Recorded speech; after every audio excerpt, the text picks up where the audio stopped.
এ পর্যায়ে আপনাদের সামনে সংগঠনের গুরুত্ব নিয়ে আলোচনা রাখবেন বাঁশধারা সাংগঠনিক এলাকার সম্মানিত সেক্রেটারি মোহাম্মদ আব্দুল্লাহ জাহাঙ্গীর।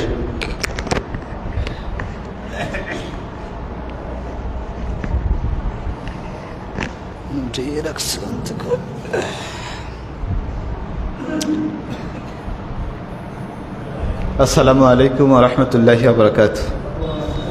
ইন্নাল হামদালিল্লাহি ওয়াস সালাতু ওয়াস সালামু আলা মান লা নাবিয়্যা বা'দা। আউযু বিল্লাহি মিনাশ শাইতানির রাজীম। আন-নু'মান বিন বাশীর রাদিয়াল্লাহু আনহু قال قال رسول الله صلى الله عليه وسلم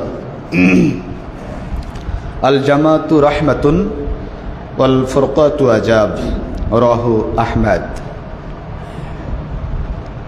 যাবতীয় হামদ ও সানা প্রশংসা আল্লাহর জন্য, যে আল্লাহ রাব্বুল আলামিন আপনাকে আমাকে এমন একটি সুন্দর দিনী বৈঠকে বসার সুযোগ দান করেছেন মাগরিব সালাতের পর থেকে।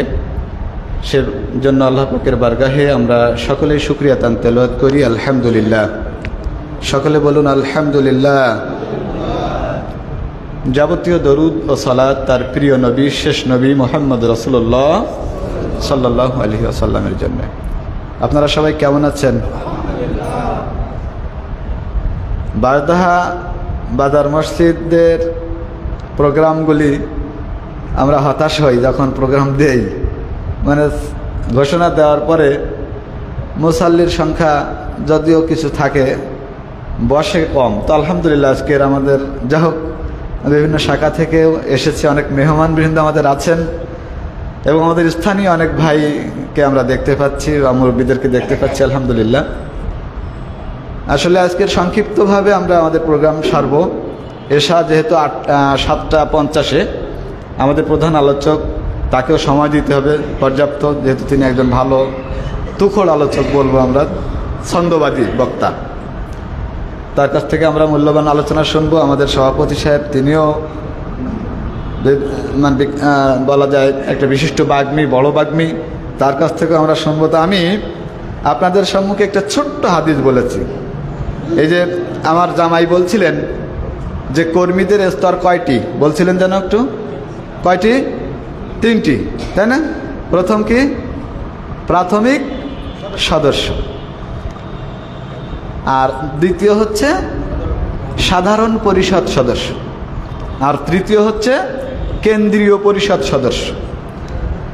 তো আমরা প্রাথমিক সদস্যদের জন্য যে সিলেবাস, এই সিলেবাস থেকে একটা হাদিস, এটা হচ্ছে মান উন্নয়ন সিলেবাস। কর্মীদের মান উন্নয়ন হয়, প্রাথমিক সদস্য থেকে সাধারণ পরিষদ হবে পরীক্ষার মাধ্যমে, তারপরে সাধারণ পরিষদ সদস্যে পরীক্ষা দিয়ে কেন্দ্রীয় পরিষদ হবে।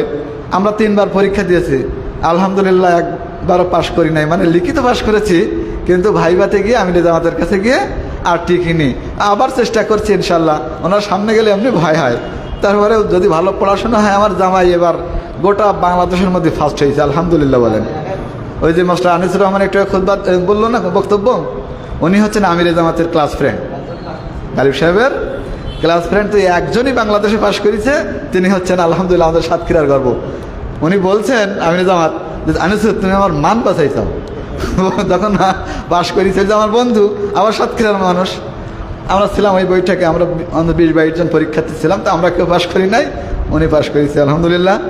তা আসলে আমরা এই যে প্রোগ্রাম, আমরা শুধু শুনি, ওয়াজ শুনছি, কিন্তু আমরা কিন্তু শিখতে পারছি না, কিছুই শিখতে পারি না। বক্তব্য যে বক্তা তাকে বক্তব্য দিয়েই যাচ্ছে আধা ঘন্টা, আর শ্রোতা শুনেই যাচ্ছে, পরবর্তীতে শ্রোতার কিছু লাভ হচ্ছে না। শ্রোতা একটা দোয়াও মুখস্থ করতে পারছে না, একটা হাদিসও সে ভালোভাবে একটু বুঝতে সক্ষম হচ্ছে না। সুতরাং আমি আপনাদের সম্মুখে এই হাদিসটা একটু অর্থসহ বলবো, এই আলোকে সংক্ষিপ্ত কিছু কথা। নু'মান বিন বাশীর একজন সাহাবী, আল্লাহ রসুলের একজন সাহাবী, তিনি বর্ণনা করছেন যে তার থেকে বর্ণিত রাসূলুল্লাহ সাল্লাল্লাহু আলাইহি ওয়াসাল্লাম ইরশাদ করেন, রাসূলুল্লাহ সাল্লাল্লাহু আলাইহি ওয়াসাল্লাম ইরশাদ করেন। তাহলে রাবির নাম কি? নু'মান বিন বাশীর, অর্থাৎ বর্ণনাকারী। রাবি আরবিতে বলে রাবি, আর বাংলায় বর্ণনাকারী। রাবির নাম কি বললাম? নোমান ইবনে, আমার সাথে বলেন রাবির নাম কি? নোমান ইবনে বাশির। একজন সাহাবীর নামও তো বলা শিখতে হবে আমাদের। নোমান ইবনে বাশির, নোমান ইবনে বাশির রাদিয়াল্লাহু আনহু থেকে হাদিসটি বর্ণিত। তিনি বলেন, আল্লাহ রাসূল সাল্লাল্লাহু আলাইহি সাল্লাম ইরশাদ করেছেন, রাসূলুল্লাহ সাল্লাল্লাহু আলাইহি সাল্লাম ইরশাদ করেছেন, জামাতবদ্ধ জীবন, আল জামাতু, বলেন আল জামাতু রহমাতুন, আল জামাতু রহমাতুন, জামাতবদ্ধ জীবন হলো রহমত। সুবহানাল্লাহ। জামাতবদ্ধ জীবন কি? রহমত। আল্লাহর রহমত আছে এই জামাতের উপরে। অন্য হাদিসে এসেছে ইয়াদুল্লাহি আলাল জামা, জামাতের উপরে আল্লাহর হাত আছে। কি আছে? আল্লাহর হাত আছে, অর্থাৎ রহমত আছে।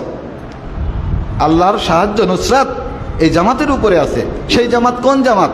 হকপন্থী জামাত। সেই জামাত কোন জামাত? হকপন্থী জামাত। হকপন্থী জামাত বুঝবো কিভাবে? একটি বর্ণনা এসেছে যে আল জামাতু মা ওয়াফাকাল হক ওয়া ইন কুনতা ওয়াহাদাক। প্রকৃত জামাত, সঠিক জামাত বা জামাত হলো সেটাই যেটা হকের অনুগামী, হককে খোঁজে, হক অনুযায়ী চলে। ওয়া ইন কুনতা ওয়াহাদাক, যদিও সে একজন হয়। কয়জন হয়? একজন হলেও, একজন হলেও সে একটি জামাত। সংখ্যা বিবেচ্য নয়, এখানে হচ্ছে সেটা সঠিক কিনা। একটা বিশাল জামাত, একদিকে তারা কোরআন এবং সুন্নাহর বিপরীত মুখে চলছে, অর্থাৎ হক অনুযায়ী চলছে না, আর একা একজন ব্যক্তি হক অনুযায়ী চলছে। বলুন তো কোনটা জামাত? ওই একাই জামাত। সুতরাং সেই হকপন্থী জামাত আপনাকে খুঁজতে হবে, আর এই জামাতের সঙ্গে থাকতে হবে। তার কারণ যদি কেউ জামাত থেকে এক বিঘত পরিমাণ দূরে সরে যায়, তাহলে তার গর্দান থেকে ইসলামের রশি ছিন্ন হয়ে গেল, যতক্ষণ পর্যন্ত সে ফিরে না আসে। তাহলে চিন্তা করেন জামাতবদ্ধ জীবনযাপনের যে কী গুরুত্ব আল্লাহ নবী সাল্লাল্লাহু আলাইহি ওয়াসাল্লাম দিয়েছেন, আল্লাহ তাআলা দিয়েছেন। সম্মানিত উপস্থিতি, এই জন্য আল্লাহ নবী বলছেন যে জামাতবদ্ধ জীবন হলো কি? রহমত। আচ্ছা, রহমতের জীবন আমরা চাই না? চাই না? আমরা রহমতের জীবন চাই, তাহলে জামাতবদ্ধ থাকতে হবে। ওয়াল ফুরকাতু আজাব, বলেন ওয়াল ফুরকাতু, আমার সাথে বলেন ওয়াল ফুরকাতু আজাব। চারটা কথা মাত্র, আল জামাতু রহমা, ওয়াল ফুরকাতু আজাব। আর বিচ্ছিন্ন জীবন, জামাত থেকে বিচ্ছিন্ন হয়ে থাকা, আলাদা থাকা, এটা হচ্ছে আজাব, এটা হচ্ছে কষ্টের জীবন। আমরা কষ্টের জীবন চাই না। সম্মানিত উপস্থিতি, এজন্য আমরা জামাতবদ্ধ থাকবো, জামাতি জিন্দেগি কায়েম করতে হবে। আল্লাহ বলছেন ওয়াতাসিমু বিহাবলিল্লাহি জামিআ ওয়ালা তাফাররাকু, তোমরা আল্লাহর রজ্জু তথা কোরআন এবং সুন্নাহকে আঁকড়ে ধরো। হাবলুল শব্দের অর্থ রশি। আল্লাহ তাআলার পক্ষ থেকে একটা রশি আছে আমাদের জন্য। আল্লাহ সেটা বলছেন যে ওয়াতাসিমু, তোমরা ধারণ করো, হাবলুল্লাহ, আল্লাহর রজ্জুকে তথা রশিকে, ওই দড়িটাকে ধরো,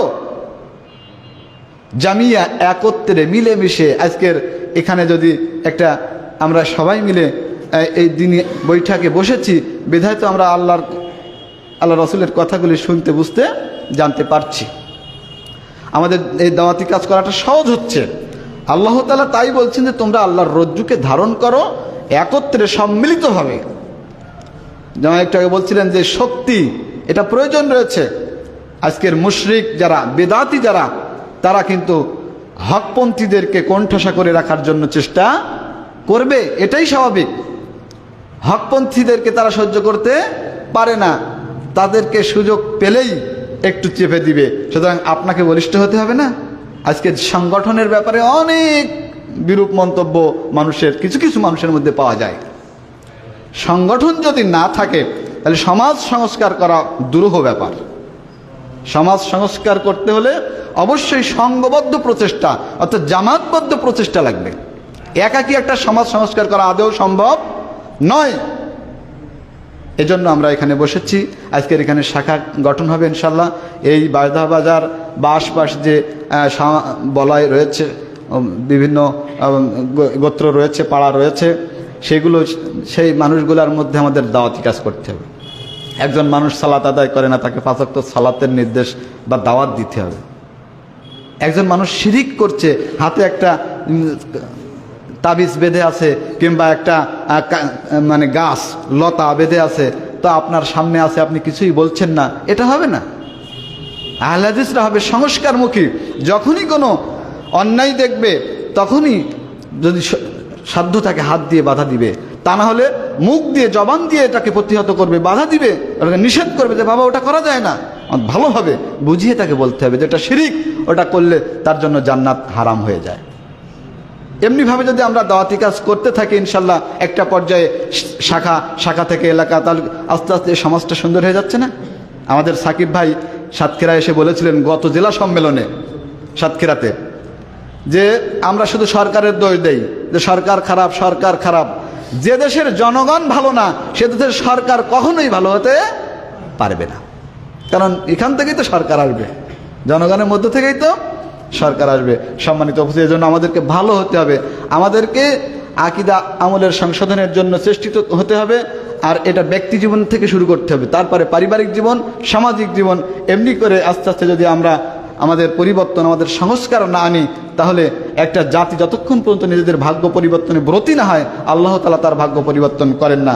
তো আসুন আমরা আরেকবার স্মরণ করি, আমার সাথে বলুন, আল জামাতু রহমাতুন ওয়াল ফুরকাতু আযাব। জামাতবদ্ধ জীবন হলো রহমত, আর বিচ্ছিন্ন জীবন হলো আযাব। আল্লাহ তাআলা আমাদের সকলকে জামাতবদ্ধ থাকার তৌফিক দান করুন, আমিন। আসসালামু আলাইকুম ওয়া রাহমাতুল্লাহি ওয়া বারাকাতুহু।